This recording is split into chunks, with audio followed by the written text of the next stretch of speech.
So as I mentioned, and run a few social enterprises. So I really lean into when there's grants for social enterprises, and what that was one with the DMZ, and then the other one that we're going to talk about today is the Toronto Enterprise Fund and also the Investment Readiness Program. A little bit about the space that I'm in. Empowered for X is a physical co-working space here in Brampton. So if you are still using your home address for your business operations, please don't. You don't want people showing up, because when you register, that address is public and people can just show up at your house. And also, it's not a great place to meet clients. So you can actually get a business address here. It's, I believe, Ashley, you can correct me if I'm wrong, $12.99 a month.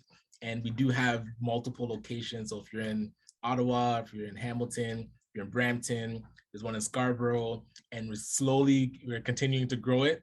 And beyond just the physical or the business address, you're able to get support for your business. So expert service providers in marketing, accounting, legal, really those pillars that you need to build your business on. Empowered for X is able to support you with that.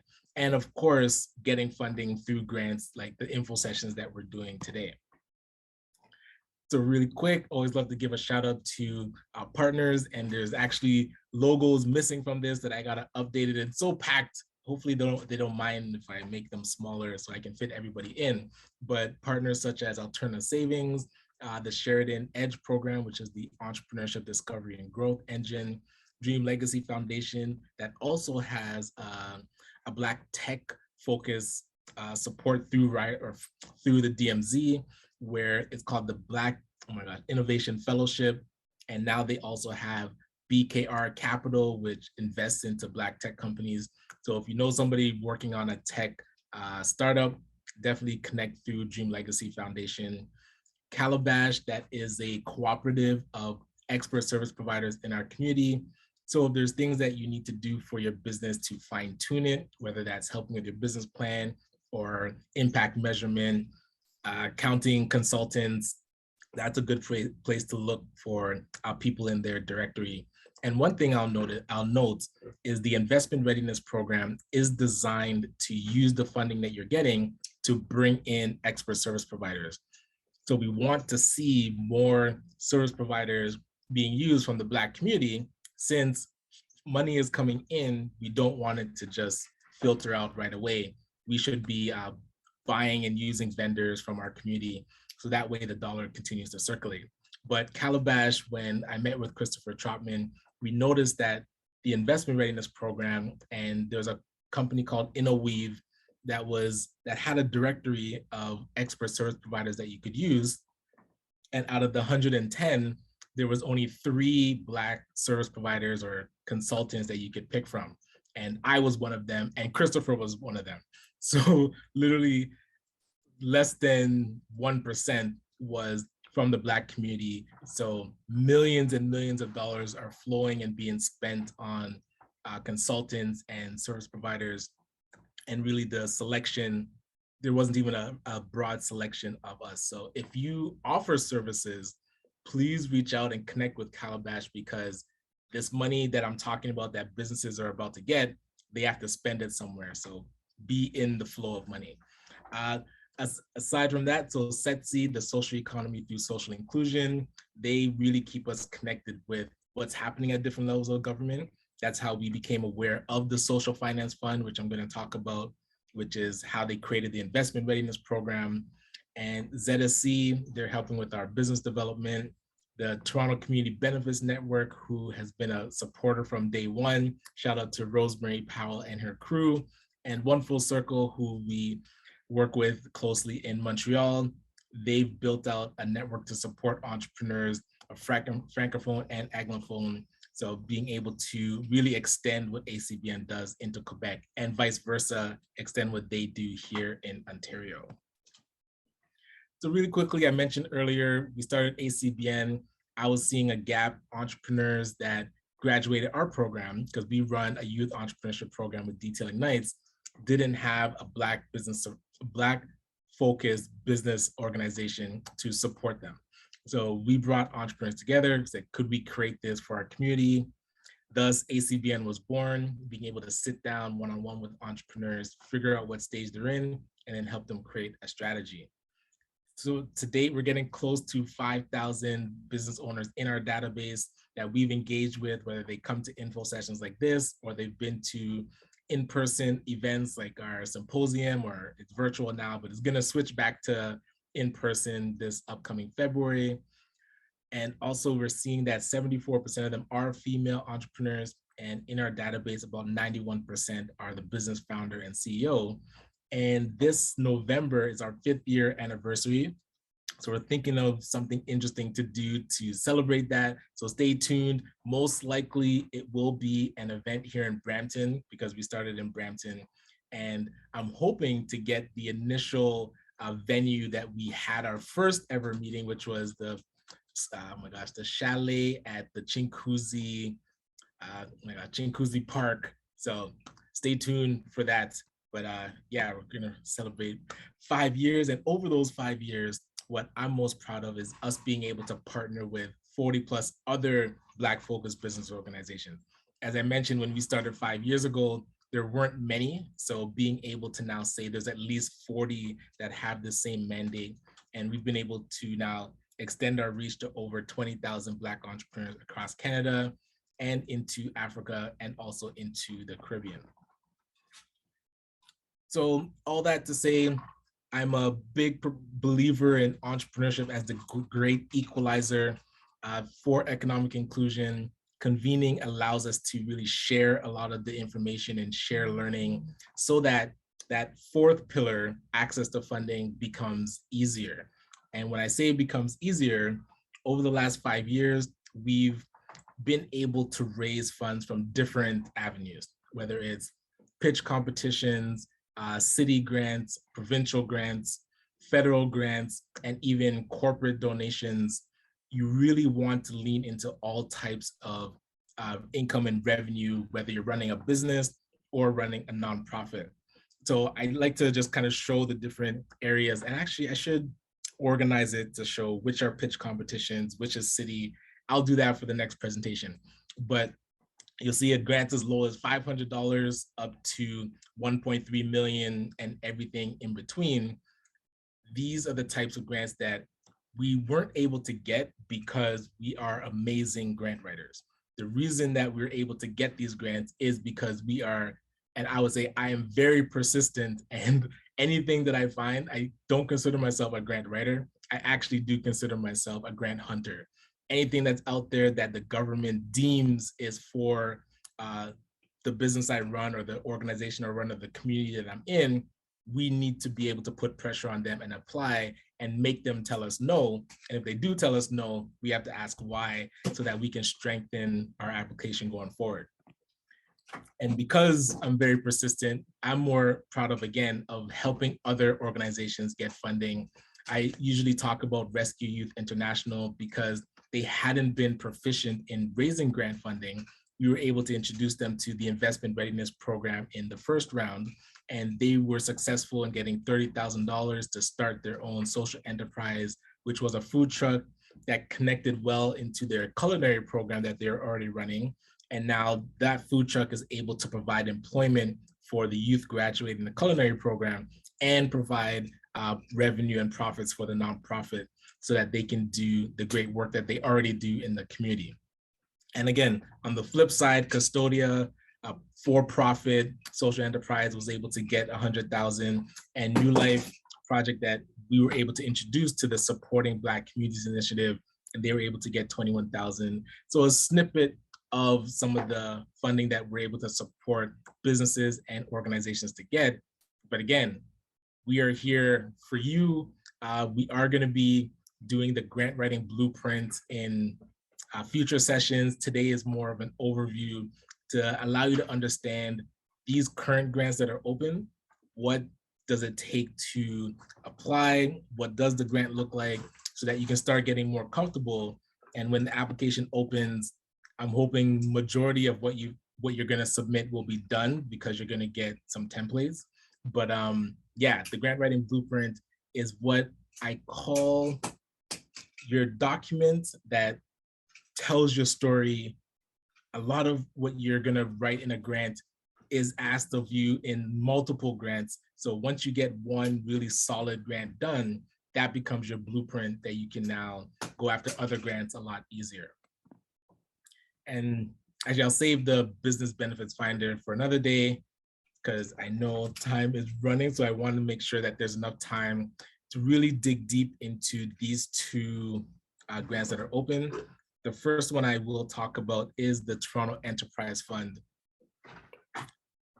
All right, so ACBN was successful in getting this grant in the past. So there's two streams.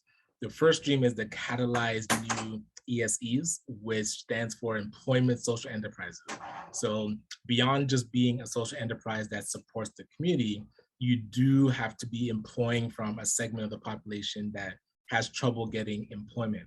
So if that is you, or you want to explore being able to do that, definitely look at the Toronto Enterprise Fund Catalyzing Grant, and you'll see they're doing workshops that are coming up.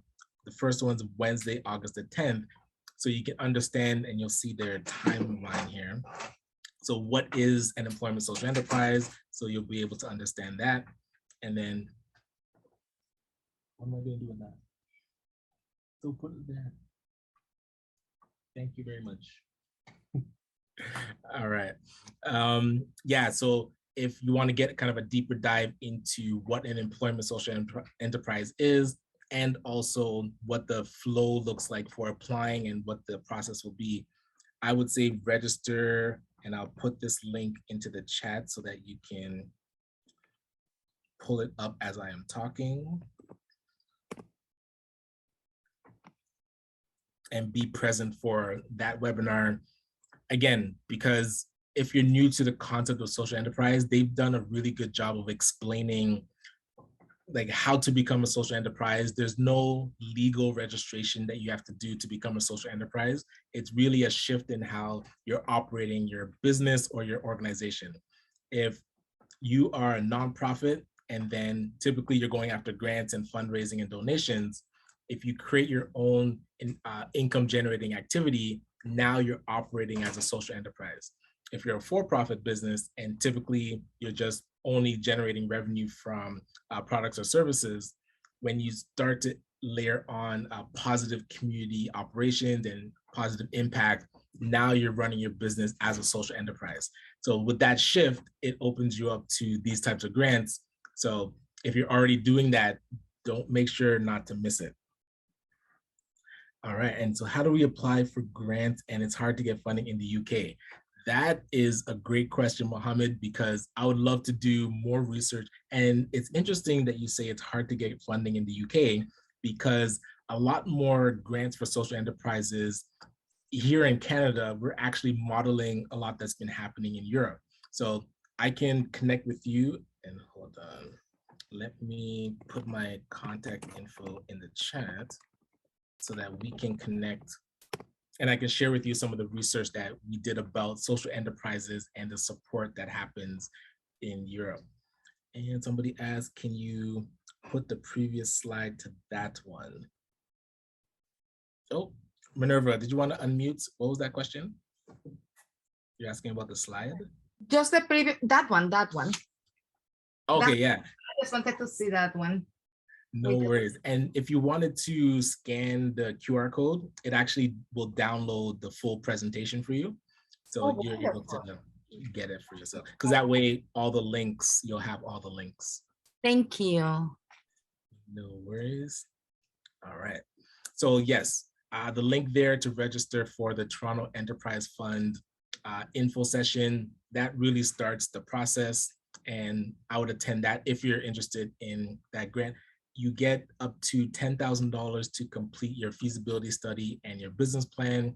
And then as you're ready to launch the social enterprise or continue the operations, they have another grant, which I believe is called the Startup ESEs or Scaling Up. You can get up to $100,000 over 3 years to help with the operations of the social enterprise. So the next one that I want to focus on today is the Investment Readiness Program. And you'll notice, and I'll put this link into the chat as well.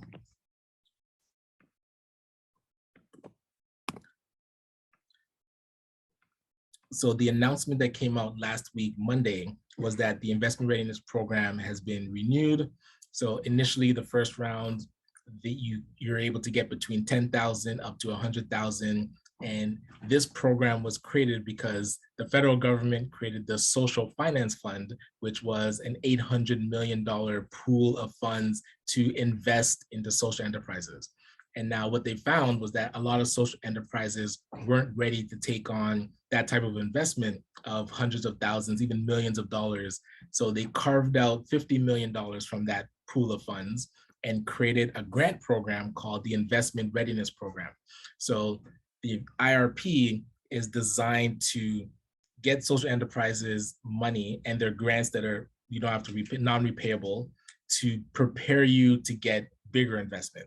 So really is to bring on expertise to make you like fine tune your operations, or even if you have an idea, to help you launch the idea so you can do market research, business planning, cash flow projections, financial modeling, or marketing strategy and execution. And from there, you're able to now make your, I call it the machine, your business machine or social enterprise machine more optimal, so that you can be prepared to take on additional investment in the near future. Ryan, So that link, oh yes, go ahead, Don. question. What is considered a social enterprise? What's considered? So I'll use my company as an example. So we provide car cleaning. So that's our income generating activity. But we run a youth entrepreneurship program in the community that supports high school, university students, or those out of school, or even those coming out of detention. Mm-hmm. So because we operate and run a community program, that would be considered a social enterprise.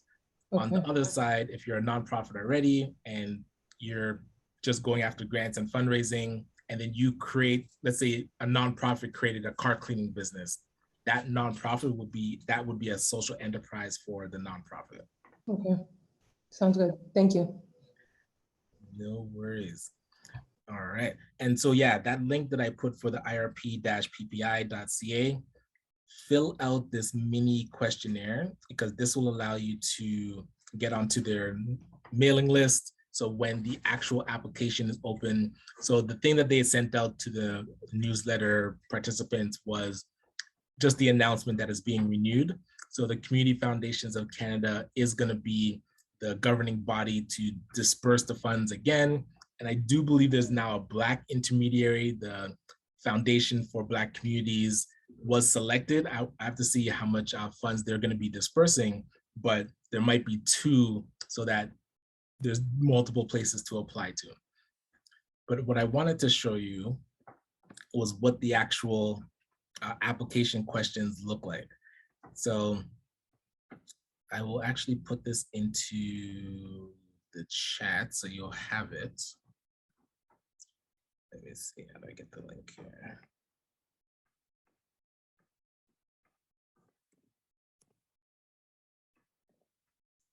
All right, so this is something that you can use as a guide. It's what we use to apply. Oh my gosh, it was 2020, and I think it was approved 2021. So you'll see standard, they're gonna ask you for your contact info, and these are the attachments that they ask for. So if you haven't been operating for 5 years, like we were not operating for 5 years. So the financial statements are preferably third-party prepared. So have your accountant create a notice to reader, and your incorporation bylaws are optional. We had those, so we submitted it. The list of your management team and board members, and your project budget. So we probably won't have time to go into the project budget. We'll do that next week. But today I just wanted to show you kind of the overview of the questions being asked. Standard contact info here. What type of organization. You do need to know your business number. If you're a charity, that number. When your fiscal year end is. And I'm hoping that they do change this, because if you're a sole proprietor, you wouldn't have a fiscal year end, although you still should have your accounting year end. Let's see. So it's going to ask you for your initial, just about your organization. And again, these are things that should be copy and paste from somewhere that you've already done an application, or it's on your website, information about your organization. You shouldn't get stuck by these questions. But again, when we do the working groups, we're going to go through every question to make sure that it's done, and also kind of big up yourself a little bit. You don't want, like, these are the areas that you really want to make them know that your organization is right for the funding. So they did ask you to pick up to 3 UN Sustainability Development Goals. So if you're not sure what the UN Sustainability Development Goals are, this doesn't link there. I would Google search it. I mean, the descriptions are pretty self-explanatory. So you'll see we had talked about reducing inequalities. I think we did no poverty as well, and the decent work. All right. And then so the next section is talking about your organization activities. So this is where you're going to talk about more about the project that you're working on. So it's asking you, like, what problem is your project going to solve? Christian, if you're playing that, take it outside, please. Thank you. All right. And again, if you have the link, you're able to kind of scroll through. It asks you, like, what goods or services does your organization provide?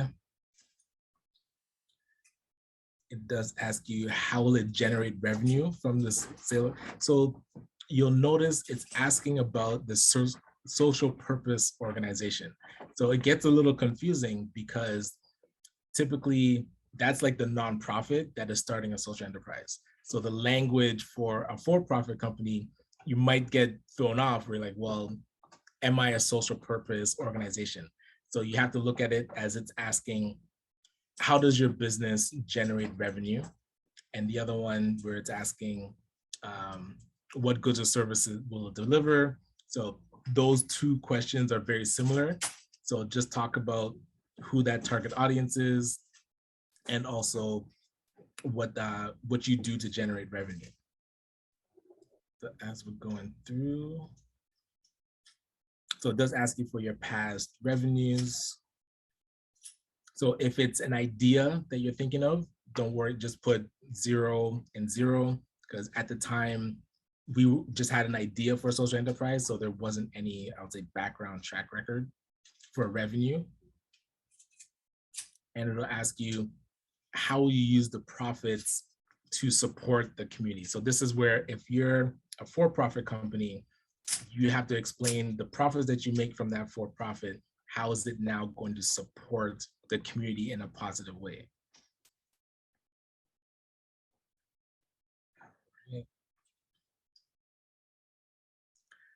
So this is where I think they're going to change this question and actually break it out, because the question asks like 5 things in one. So the question's around, and Countess was saying, what if you haven't earned any revenue or grants? Could you still apply without a financial statement? The answer is yes. So we applied without a financial statement because, as you'll see here, we had 0 revenue and 0 income. The only thing is, we were a nonprofit, so we just submitted our past nonprofit financials, but we didn't have a financial statements for the social enterprise that we're working on. So yes, you're still able to apply. So this is where it asks the 5 questions in one.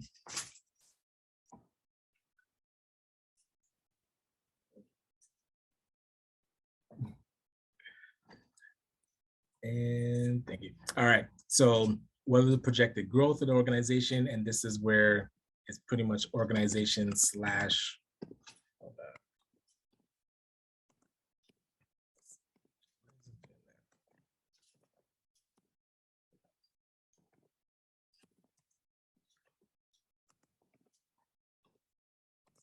business. And then how does your organization slash business intend to meet this growth? Again, organizations plan for long-term sustainability. So each of these is a pretty deep question, and they only give you 500 to explain all of it. So this is where you would talk about your expected sales over the next 3 years. What does, like how you're gonna grow to that. We talked about how we're gonna market, who's the target market, who are our competitors. So you'll see here, we just outlined who it's for. I don't think we went too deep into who our competitors were, but you want, because we didn't think that there were any competitors, but there actually was. So this is, I would say, is the heaviest weighted section of the application, because this is gonna explain how your social enterprise is actually sustainable.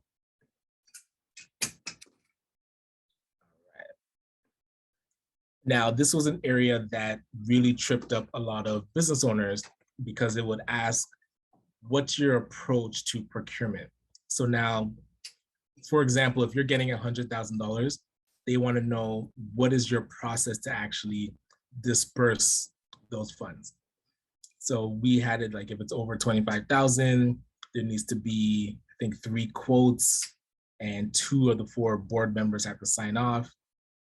So you can actually, you have to design your own procurement process. And there's actually a lady in our community, or in our network, Sophia Little, that has a lot of expertise with procurement. So if you do want to talk to somebody about designing your policy, I would recommend speaking with her. Hold on. What's up? Can you repeat her name? Sophia Little. Come sit with me. Thank you. I know. You're upset with Dad? Okay. See, look, now your face is gonna be in the camera. All right. I think we ended up editing a lot of this part because it didn't really make sense. This is like the first draft. So don't copy this part. This part doesn't make sense. Let's see what else. Yeah, this part we moved to a different area. All right. And so this is another area that is heavily weighted. So talking about how do you plan to measure the social impact that you're having? And so one, I would hire a third party to do that assessment for you. And I would put it in here that you're gonna hire a third party, because when you look and find that third party that can do it for you, on their website explains how they track and how they do impact and, oh my gosh, social impact measurement and environmental impact. So you could really just copy what they say they do and put it here. But you do want to outline like what you do want to track. So we wanted to track like how many Black men we employ, the hours of employment, the increase of the revenue. And I think we added, because when we initially, I think, how much words did we use here? This was like so light. Yeah, this was like an initial brainstorm, but we had flushed out what were all the things that we want to track, how are we going to track it, and the third party organization company actually helped us flush out this area. So again, when we do the working groups, I would say put bullet points, but then we'll actually flush it out a lot further. All right, and this is where you kind of extend on it. How do you report? So that, again, that third party company would really help you with that. And here's another area that I don't know if it's heavily weighted, but it's important because the application needs to show how you're going to connect into the social finance fund. So you do have to mention that you know what it is. So being able to get the investment readiness program, this grant, they want to see how's it going to prepare you now to obtain additional future investment. And they have a pool of money that they want to invest. So you really have to try and connect the dots between, we're going to get this money to be able to fine tune our organization that will position us well to now obtain investment through the social finance fund, and I would say additional types of funding. But if you just wrote, we're going to get this grant and we're going to be able to increase sales, and then you're pretty much going to be happy with running that kind of business at that level, it's really not what the government's looking for. They want to see, how is this money going to help you be in position to now scale up the company and obtain additional investment. All right. So the project start dates, I'm curious when they would want people to start, because a lot of times based on how the funds flow, like let's say if it opens in August, the application process might be 2 months or a month, and then like 2 additional months to hear back. So now we're into November. So your project might have to start in January, because you're not going to get the money, even if you're approved in November, you probably get it mid-December, although government typically checks out in December. So let's say your money comes in January, you'd want to put your project start date around then. As they do more info sessions, you might be able to get a better idea of when it should start. But yeah, think early January. And so now that leads us into the flow of money. So January is literally 5-6 months out. So now if you're looking for this type of grant funding, remember grants typically take 3 to 6 months to process. So this is not something that you'll probably get the money this year. It's really planting that seed, sowing it, and it coming through early next year. All right. And then, so it does ask you for, what are you gonna do with the money? And you'll notice we initially asked for 35,000 and we were actually approved for 21,000. So they might come back and give you an adjusted rate. I don't know if that'll change this round, but I saw that happen with a few organizations that past round. So you might not get just a strict decline, you actually might get an adjusted amount. And they didn't provide a budget template. So we created this one, but I'm gonna see if they actually provide a budget template this time around. That way you kind of just use their standard, like what they wanna see. Because I did see a few organizations that supplied budgets that, let's say they use for other grants that they write, and then they were declined because I guess the reviewers couldn't understand how they structured their budget. So we don't want to get caught in, because they left it free and open, now the person that's reviewing your file doesn't understand how to read your budget. What's up? Oh, yeah. Okay, I'll be done soon. All right. So that, and again, I would use this just to kind of map what's in your mind, and we'll see if they do create their own specific budget template. And again, when we do the working groups, I'll show you actually 2 different types of budgets that we use. I usually put them into both and then figure out which one is easier to send through. And they do want to see, so when we talk about fine tuning your machine, which is the social enterprise, they want to see what gaps currently exist that you're going to use this money to fill. So we had mentioned we didn't have a marketing strategy. We needed help with our financial modeling. We needed help with our communication strategy. We wanted to develop like the whole mission statement.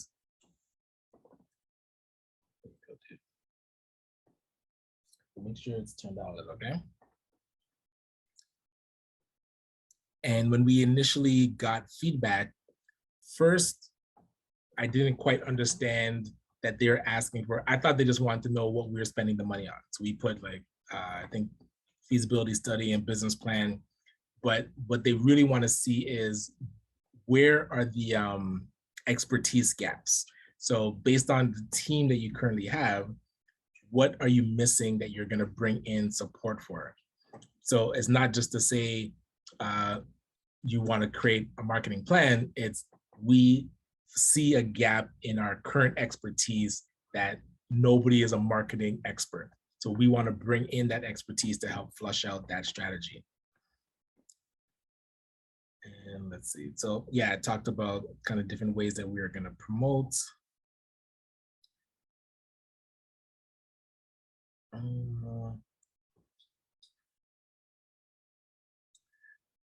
And this is where, again, so I think we flushed this out a bit more because this is where the initial draft, I didn't know exactly what they were asking. So this is where now you would outline all of those expert service providers that you want to use with the money. Actually, does this link there? So the government of Canada had a link that took you to a directory of expert service providers. And that's what I was talking about, where 3 out of the 110 were from the Black community. So that's where you see now they're giving money here, pointing people to a list of where to spend the money, and that money did not have a lot of representation. So if you do know Black experts in different fields that can be hired as consultants, reach out to me, because there's a way to still get on the list, but even internally, as we're helping people with their application, we want to be able to provide our own list to say, here are some expert service providers that you can, and you'll see here, we had put, we're looking to work with an Interweave coach, and we did, but luckily it was from our Black community, even though there was only 3 to choose from. All right, and we also did the feasibility study, and we did a business plan, and we put together a marketing strategy. We brought in a business development consultant.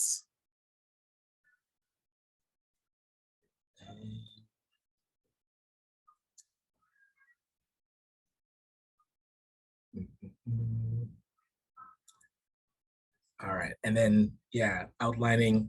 So when you're putting the current team, you want to outline what skills that they have that they can bring to the project. That helps you understand what skills are you missing that you need to bring outside consultants in to fill. Let's see.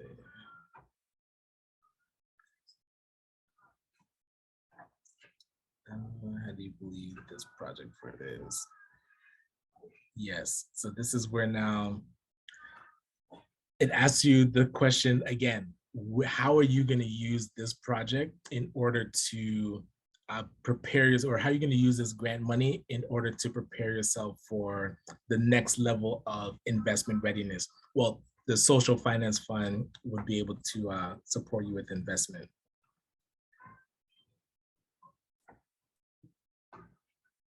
Christian, where is my, did I bring in my headset? Christian, turn it down a bit. Thanks. I know, not all the way, but just a little bit. Yeah, that's good. All right, so these questions are more just around what does your organization, where do they focus? So if it's cultural inclusion, environmental, or social, what's the secondary purpose of your social?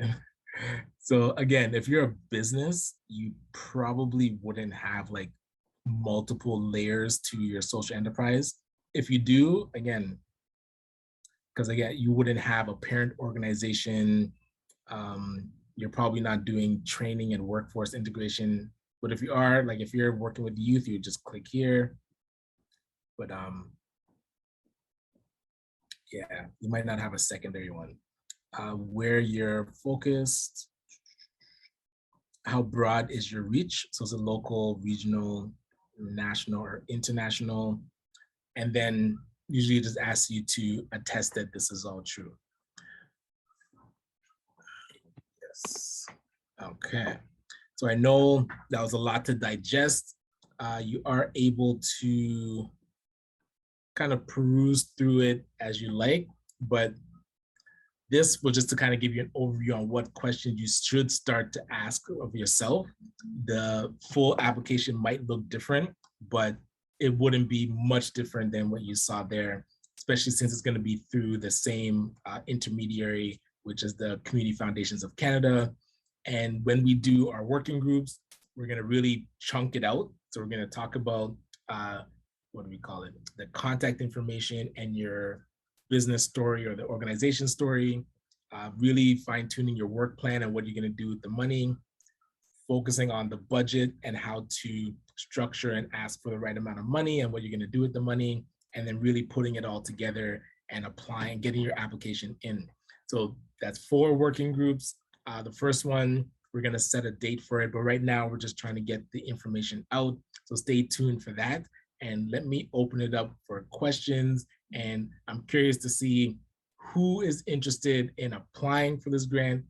If you're not, I would love to know why. But yes, if you're interested in applying, I don't know, put a 1 in the chat so I can eyeball it. And we do want to start tracking and seeing who's applying, how has your journey been, because based on if your journey is rocky and there's a lot of barriers or things that are holding you back, we want to be able to advocate on your behalf and really reach out to these funders to understand what is the process that they're using to select. The last time that we supported entrepreneurs, we supported about 20, I would say from A to Z with their application, got it in, and 5 out of those 20 were successful. 25% sounds good to the government or CFC or community foundations. 25% does not sound good to me. So seeing 15 out of the 20 get declined, that actually triggered us to write a report and really ask questions about their process. It did result in some of the process being changed, like the loan reviewers now are more reflective of the actual community that's being served. We found in the first round, the loan reviewers were not diverse at all, so they weren't understanding a lot of projects that were coming out. So hopefully that was rectified in the second cycle in the first round, and now we'll stay there in this round. But if it's not, and that's why we want to track and see how you're doing with your application, because if you're declined and too many of us are declined, it's going to cause an issue that I have to go protest and kick down people's door. But okay, sweet. So yeah, I'll touch base with you, Mohammed, about that. And yeah, the floor is open. I know we're up against 2, so if you do have to drop off for another meeting, feel free. I appreciate you being here, but if you have questions, I am here. Hi, Ryan. I put a question. Thanks for the presentation and the work you're doing in the background, and congratulations on your growth. Yeah, I met you in 2019, and remember at the conference, the Black, I can't remember right now. It was at a conference though, anyway. Okay. Our yeah. one or somebody else's, like the symposium? Sorry? It was it with Jean, oh God, it's escaping me. The National Black. Oh, the one in Ottawa? Yes. Okay, yes. Thanks. Are you going to the one this weekend in Halifax? She's having one this weekend? Yeah. Oh, is that the one from last year got kiboshed, right? Right, yeah. Oh, no, I'm not going to Halifax this weekend, unfortunately. Anyway, no, I just see your growth. And you brought some hair products from me in Ottawa, remember? Wow, I do remember that. Because Yeah, we the were spray in bottle. the Curly hair trade show design. together. Yes, exactly. Yes. With connecting the dots. Yeah. I just had a question in the chat too, and I was just saying it would be helpful to have the criteria listed to be considered or qualify as a quote social enterprise unquote, to put it into context, just to see how you have to kind of shift things or what you have to meet up to. Do you know what I mean? Like a social enterprise is someone that's, I think it's serving the community to help underserved communities or something like that. Like kind of like a definition or this, not just examples of the business, which is great, but just you have to be meeting this kind of criteria. You're, I don't know, going towards a green environment. You're serving the needs of an underserved community. You're helping at-risk youth or whatever it is, because it's a little fuzzy. That's all I was saying. Can I give an example, Ryan, of about social enterprise that I do, or? Yeah, and I'll even pull up just before you jump into Okay. that, Tim, because I York just mean more of University. a general, other definition or in general Mhm. criteria that these kind of things fall into being a social enterprise. So then Mhm. when you're looking at yourself or your company, then you know, okay, well, I don't meet this because I don't hit this criteria, or I don't, my business isn't kind of capturing or serving this need type Yeah, thing. the tricky thing is You know what I mean? there's no, I would say, regulation on it. It's more, I would say the one I would say strict assessment that does exist is the B Corp certification. So I'm not sure if you've heard of the B Corp assessment, where it pretty much tracks what type of community impact do you have, what type of environmental impact do you have, and it gives you a score. And so if you get B Corp certified, that's like the one, I would say, true certification that I've seen. There have been others from Buy Social Canada, which absorbed the social purchasing project. And I'm showing right now the York University's social procurement process as well. And you'll see that there's ways that you can get third party validated as what did you say? So as a social enterprise. And you'll see here that, oh, we're not in here yet. So we got accepted as one of the third party validating entities. So if you're a member of ACBN, we look at your business and we can say like, yes, this is a social enterprise or not. It's really case by case. Again, Tim, did you want to give a couple examples of social enterprises that you run? Well, yeah, I mean, I got this from you, Ryan, because I was doing it already, did not know, just like she's asking, I did not know I was running a social enterprise. So I have a for-profit organization called Need to Rehearse. These are rehearsal spaces, but using for also for bands, but also using for influencers, videographers, and it's basically our pay $25 an hour, and you have your space. What we created was from 3 to 6 o'clock, we work with the teen arts development cohort, and we worked with the York region and the schools, the principals, and we now, there's kids from 13 to 18 come and use the space for free. And so we could develop them with their art, because a lot of them don't want to do geography, don't want to do, they're not interested about mathematics, but they are interested in arts. So we open up our space from 3 to 6 every day, that we allow them to come in, and then we develop them. We have coaches that come in there, talk to them on whatever their art is. If they want to get into writing for movies, songwriting, we have people from Actor Racks come in and talk to them. So that is what I considered social enterprise, is really developing the arts for the kids, and they have some time to come into a paid for-profit organization from 3 to 6 every day, Monday to Friday during school years, and they get to actually learn. And so it impacts those kids and the community that we're in. So that's what the government looking for, is like, what impact you have. Correct me if I'm wrong, Ryan, because that's what I learned from Ryan. 100%. So that's where Orinthia, if you are now selling your products, there's two ways you can shift it to. Let's say you're not doing community stuff right now. So one would be taking the profits and being able to support a community organization in the community. I'd say that's more like the corporate social responsibilities side, where corporations just donate to specific causes. The other side would be, now you're taking your hair products and doing classes in the community to teach young mothers how to do their children's hair, and also teaching them how to start a business using your products. So that would be a way that you're now operating as a social enterprise. So you're not just out there selling the products and making as much money as possible.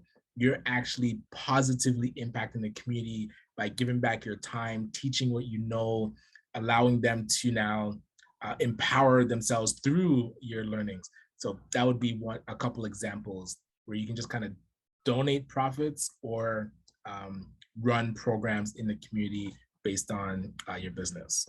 Just to clarify, so for example, if I was going and teaching moms how to manage their kids' hair, which I actually do, but they're in consultations. So you're saying it would have to be flipped and be like a free program or free seminars that I offer? Because I do consultation in the community. that people pay for them, and I'm mobile. I go to people's homes and help parents and just individuals manage their kids' hair and give them tips, and they get products. And so I would expand it a bit. When it's the one-to-one consultation, that's more business operations. If you took that same concept and did a broader workshop with, let's say, 10 parents that couldn't afford to pay for your one-to-one consultation, but now because that could subsidize you doing a group session, that's where you start, you're shifting more into a social enterprise. If it's just you charging for the one-to-one consultation, then that would just be a traditional for-profit business.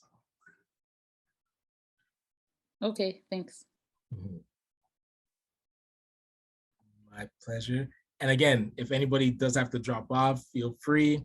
I'll be here for a couple more minutes if there's any additional questions. But yeah, if you are not sure if you're running a social enterprise, definitely do. I'll put my calendar linky thing so you can book a meeting with myself, and then we can chat about it. But it would be good to come to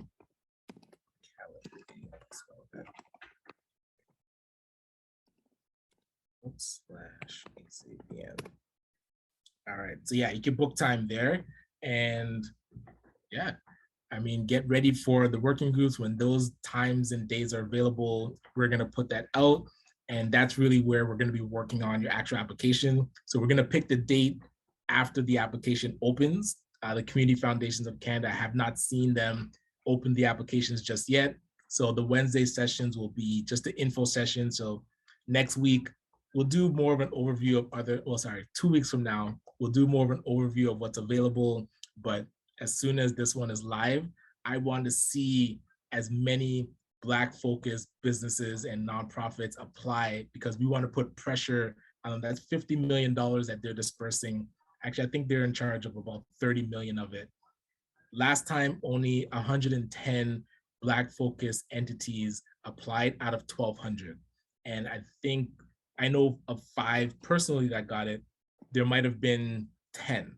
So out of $50 million that got dispersed, 10 only, well, even if all of them asked for the 100,000, which they didn't, that would be $500,000. No, wait, is it more than that? No, $1 million out of 50 million went into the Black community, which to me is unacceptable. We should have had way more applications in, way more approvals, so that more of this money that the government keeps saying is for us, because they use the term social enterprise, which we might not be aware of, is actually how you're operating your business. Like Tim was saying, he was running it like that the whole time. He should have been getting 100 grand from the government, because that's where they want to put the money. So let's not get confused and miss out just because they changed the language on us. We'll try and keep on top of it as much as possible so that we can now get access to this money. But again, thank you everyone for tuning in. Oh, Kevin, you did have a question? Feel free. Thanks so much, Ryan, and thanks for this workshop. I'm a little thick, so I just want to go over one more thing. So it seems like for a social enterprise needs both to be providing these services and have an income generating activity. So if you're just a nonprofit right now, if you want to become considered a social enterprise, so you can, be competitive for these funding streams, you'd have to come up with an income generating activity. And then you would have both parts. You'd be providing services and you'd be generating income. Is that That is it, 100% condensed. I'll actually take that clip and use it in our promotions. Thank you so much. Yes, that is it. And that's why the government wants to see more nonprofits become sustainable.